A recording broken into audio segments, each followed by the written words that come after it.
I don't recognize myself when I am in a season of deep diving, when I'm unpacking that old version of myself or the past version of myself and who I had to become to survive.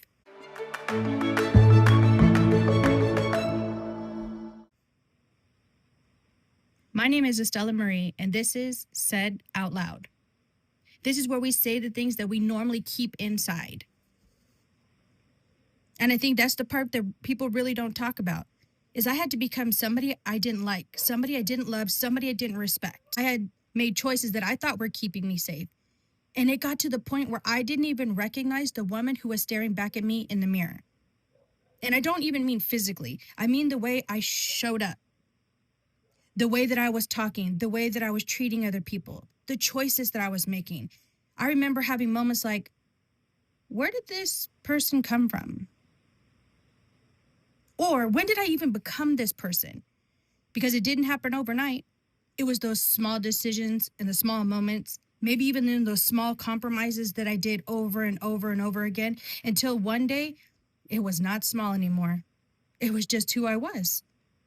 And that person staring back at me, she had resentment, she had anger, she had sadness. And the thing is, I didn't even know how to say any of this back then. But one of the things that I did religiously is I always wrote. I wrote how I was feeling, what I was going through. And here's the thing. Back in the day, when I was in the heaviest part of my addiction, I wrote. And I found this letter because for some reason, all of the letters and all of the things that I wrote, I still have. This came from a version of me that was in the in-between. And it was when I was in my heaviest part of my addiction. And I wanted to read it to you.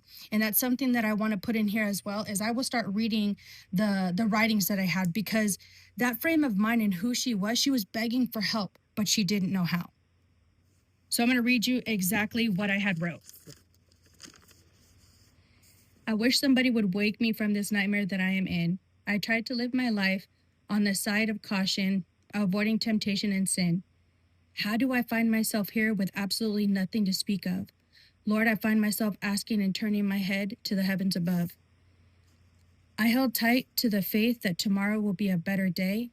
I have run out of words and prayers to say. I beg you, Lord, help me. Wake me from this nightmare that I call my life. This was not how I was supposed to be. I was meant to be a wife. Lord, I know I was in charge. I see where I have managed to fail, is what I think that says. Everyone says give it time, and I'm watching the time with each grain of sand. I know I'm only given what I can handle, and you must think I'm a warrior strong. I am not happy with life, and this has been going on for too long. I look at this nightmare of a life asking to be waken up from all of this. There are so many things that I long for and I truly miss. You want me to be sober through all of this shit? I chose not to be, not even a little bit. Life has hit me hard and has taken me to my knees many times. You would think by now I have recognized the patterns and the signs. I would rather be numb and closed off to all. The hustle and things I have done has taken its toll, and I've gotten in trouble with the law. In a blink of an eye, my life has changed without a warning sign. I wish I could escape this life. This is not a joke or even a line. I had everything to wake up to absolutely nothing is taking its toll. I have nothing to give, no emotions. Everything has become dull. Someone wake me from this nightmare that I am in. I need help because I don't even know where to start or where to begin. Where did I lose my life, my control, my sanity, the things that meant the most? My eyes are on the horizon, looking at the coast. Wake me up from this nightmare that I am in. Does someone have a hope or a dream that they can lend?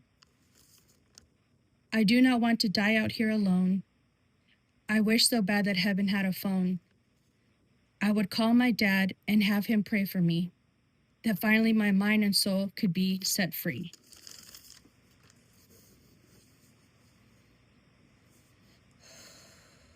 That was me. And hearing that now, let me just tell you how hard it is for me to explain what that feels like. Because that version of me, she didn't know anything, that there would be another day or another side, that things could get better.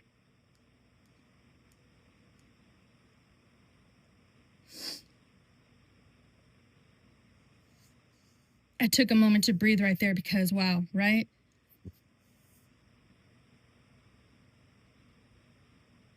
When you have anger and resentment and sadness, it doesn't just stay inside of you, it shows up. It's going to show up in the way that you talk, the way that you carry yourself, the way that you walk into the room. Boy, when I tell you I was loud before, I was that pick me girl. And it wasn't because I wasn't confident, but it was because I needed that attention. I needed you to see me, look at me, notice me. But if you were looking at me, maybe you would look inside of me. Maybe you would see that I was actually broken. And I didn't want you to see that. I didn't know how to ask for help. I didn't know how to say anything other than, I'm okay. So instead, I wanted to make sure you saw me. I didn't want you to look too close.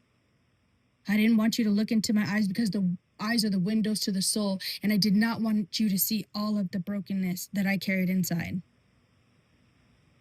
Because to me, attention felt like some kind of connection, even if it wasn't real. And the crazy part is, people probably thought that I was so confident. A big girl with all that confidence. No, it wasn't confidence. Honestly, that was me not knowing how to even sit with myself. I definitely didn't love myself. You could tell by the way that I treated myself. So what's the difference between my life now and my life before? There's a major difference. The thing is, I get to live this life now. Before, I didn't have a choice. There was no get to. It was a had to. The things that I had went through, the things that I did, the things that I survived, the things that I thought that I didn't have a choice in. And that life, let me tell you how much resentment and sadness there was. It oozed out of me. It oozed out of me in the way that I talked, the way that I moved, the way that I showed up. You could tell that I didn't love myself. You could tell that I had no respect for myself. But let me tell you one thing, the life that I get to live today, the life right now, how much peace and how much joy it has. And this is something that I have prayed for years. But let me tell you something, there was a time when this peace felt so uncomfortable, like really uncomfortable, because the only thing I knew growing up was chaos, absolute chaos, self-destruction. And the thing is, when things got calm, I did not trust it, not at all. I would literally sit there and think something is wrong. Or I would think to myself, how can I go and mess this up? Because this is too good to be true. So I would look if I could create problems or start an argument or even create some tension because I was just looking for normacy again. That is how deep my survival goes. It doesn't just leave because your life changes and things get good. That's not how that happens. I remember somebody telling me, God laid you down in green pastures. And I didn't understand it at first. I was so confused, like, what is green pastures? That is the thing that you had prayed for. You had prayed for peace. You had prayed for the days where it wasn't a roller coaster, where there was calm and there was peace.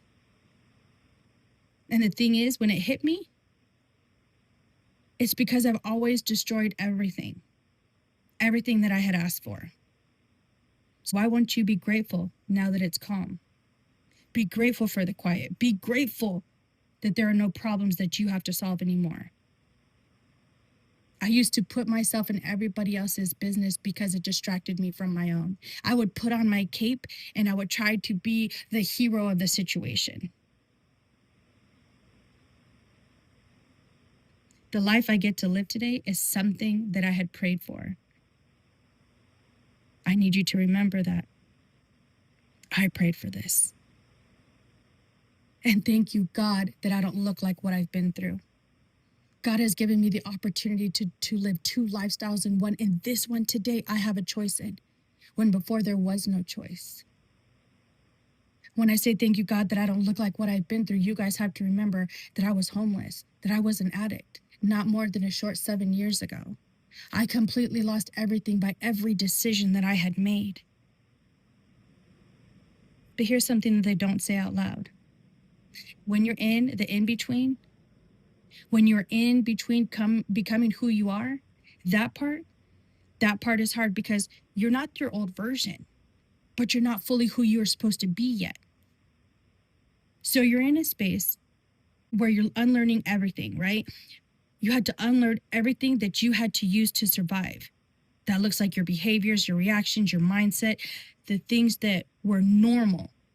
Now you're questioning it. You're wondering, did I really do that? Did I really go through that? But at the same time, there's a belief that maybe, just maybe, you can become somebody better.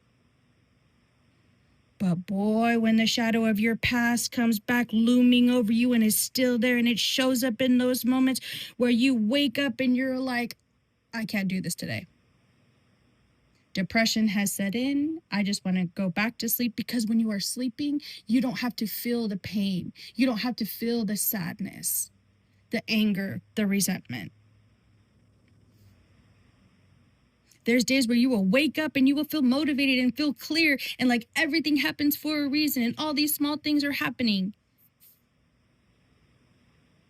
But here's what's crazy. Sometimes that past will come back, and it'll come back in a thought, a smell, a memory, a person, and you are right back to that old version of you. Not physically, but mentally, you are there.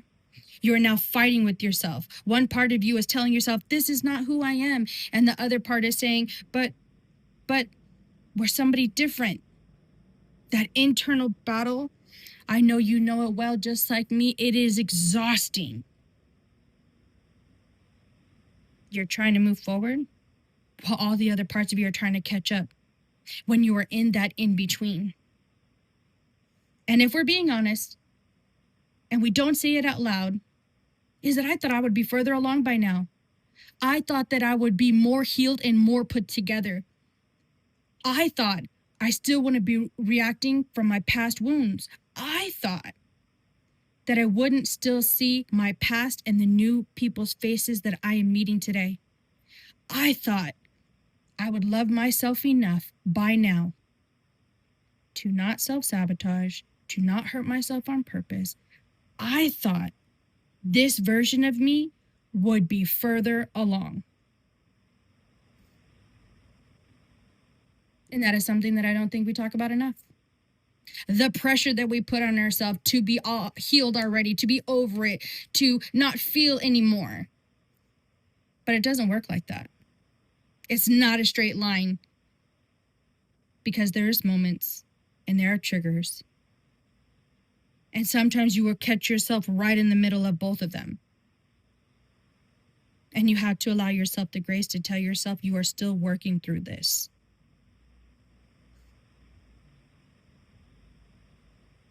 I mean, because if I had to ask myself, do you feel like you're doing everything right? My answer would probably be absolutely not. Do you feel like yourself? Sometimes. The thing that nobody talks about is when you change your life, it is one thing to need the change. It's another thing to want and the desire to change your whole entire life. I remember that somebody once told me that in order to change your life, you have to change one thing. And that one thing is everything. Why did they tell me that? I wish I would have had some guidance on where to start. There was no guide. There was no starting line. And the crazy part is everyone will give you advice and everyone will give you an opinion, but it's not a starting place.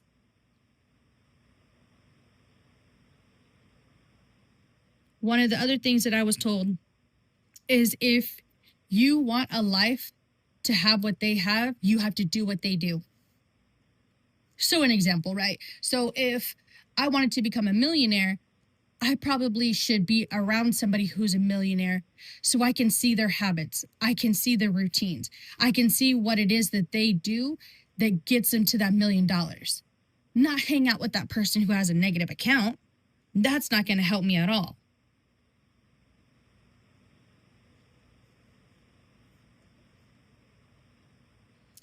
There's some things that I had to accept in order to become who I was meant to be.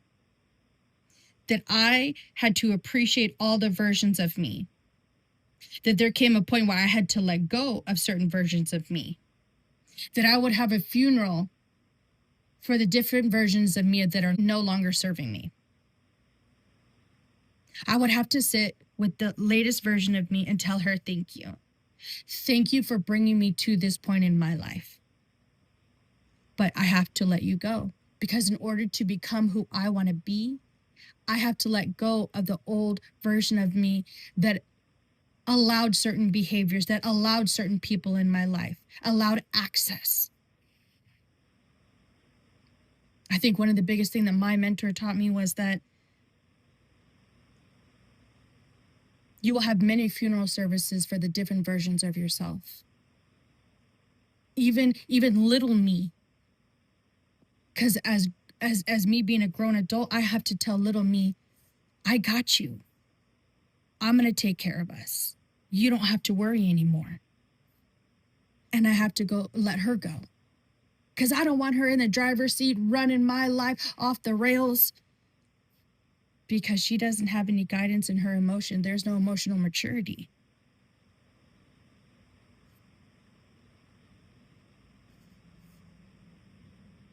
So if you're listening to this and you feel like you don't even recognize yourself anymore, I want you to hear me. It is not too late. You can start again.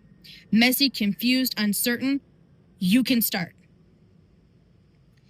There's going to be days where it is going to feel so hard. There are days where you are not going to want to get up. There are days where you feel like you can't do this anymore. You want to throw in the towel. You want to scream for the top of your lungs, I can't do this.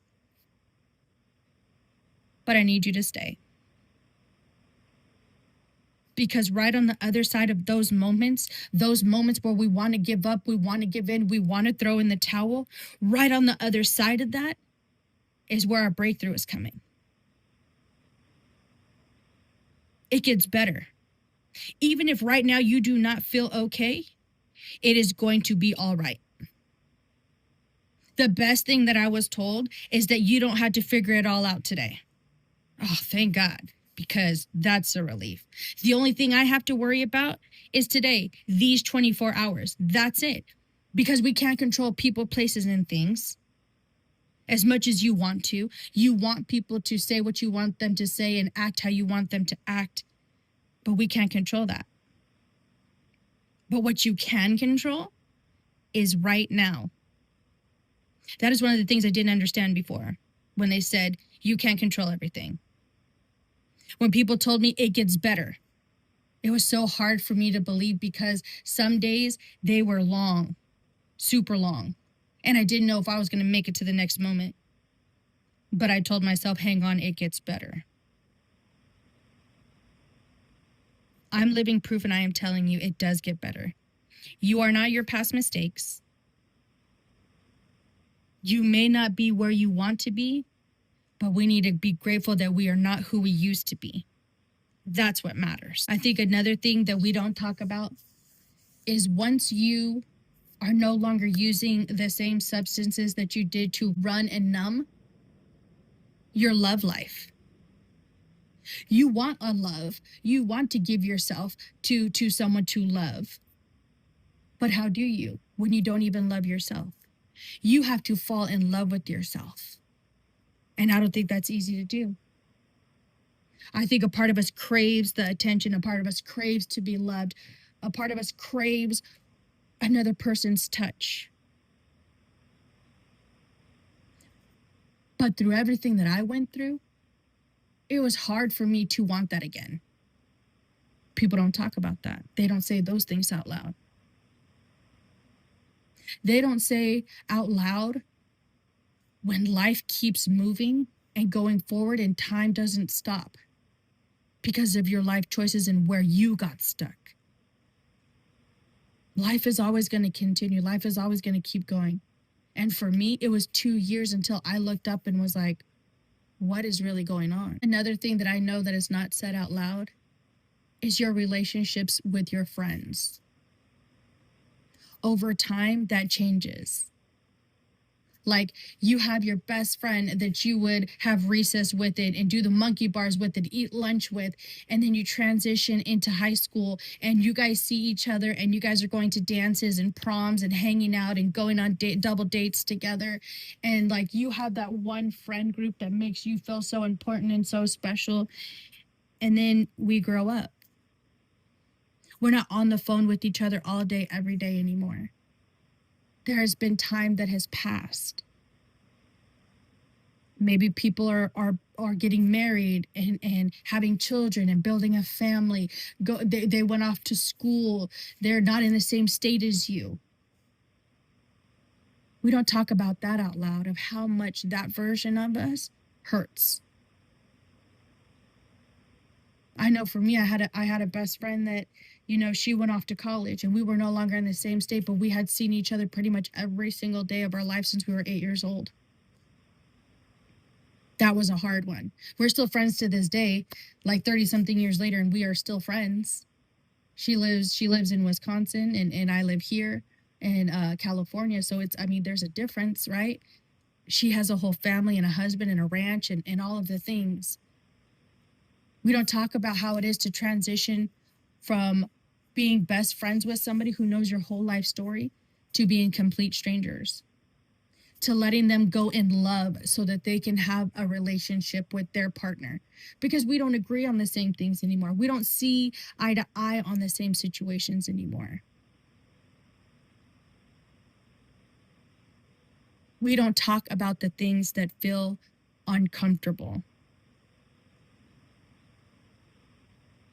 Some topics are friendships. Some topics are families. Some topics are even our partners or even being a mom. These are the things that I want to talk about. These are the things that I need your help with so that we can say the things out loud so that they're not just bouncing around in our head. One of the biggest things that I need you to know is that you're not lost, you're becoming, right? If you're listening to this and something in what I said makes you feel like this is you, I just want you to know that you're not alone, that you don't have to keep it inside anymore. This is Said Out Loud.